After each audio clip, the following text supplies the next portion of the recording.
అమ్మా నాకేమొద్దమ్మా, కాస్త అన్నం పెడితే చాలు, ఒకవేళ ఈలోగా చనిపోతే సమాధి చేసే గాని మీరు తప్ప నాకు బయట ఎవరు లేరమ్మా అమ్మా అని అన్నాను. కానీ ఒప్పుకోలేదు, వెళ్ళిపోవాలన్నారు. వెళ్ళన్నాను, ఎందుకు వెళ్ళవరా అని చక్కగా కాలర్ పట్టుకుని ఈడ్చేసి బయటికి గెట్టేశారమ్మా.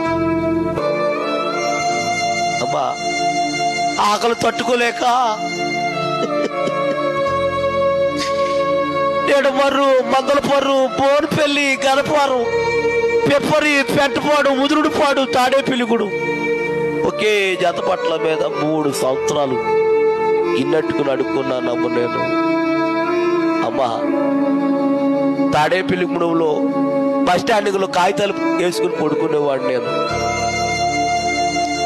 ఓ రాత్రి అన్నం అడుక్కుంటాకి తాడేపిల్లిగూడెం అంతా తిరిగాను, ఎవరు అన్నం పెట్టలేదు. ఆకలి అయిపోతుంది. అలాగని తాలూకా ఆఫీస్ ఉంది కదా తాడేపిల్లిగూడెంలో, దాని ఎదురుగుండా కురిపి హోటల్ ఉంది. ఆ కురిపి హోటల్ కాడికి వెళ్ళి, అయ్యా కొంచెం అన్నం ఉంటే పెడతారా?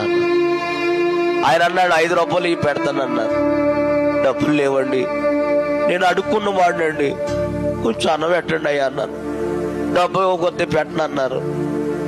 సర్లే బయటకు వచ్చి వెళ్ళేవాళ్ళు వచ్చేవాళ్ళు, బాబు 1 రూపాయి ఉన్నాయా, అన్నం కొనుక్కుంటావు, 1 రూపాయి ఇవ్వమంటే ఎవరు ఇవ్వలేదమ్మా.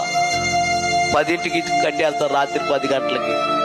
ఏం చేయాలో తెలియక వారు తినే ఎంగులాకులు ఎక్కడైతే పడేస్తున్నారో, వాడు పడేసిన ఎంగులాకులు ఎక్కడైతే ఉన్నాయో అక్కడికి వెళ్ళి కూర్చుని వాడు పడేసిన ఎంగులాకులన్నీ మెతుకులు ఎరుగు తిన్నాను. కానీ కడుపు నిండలేదండి.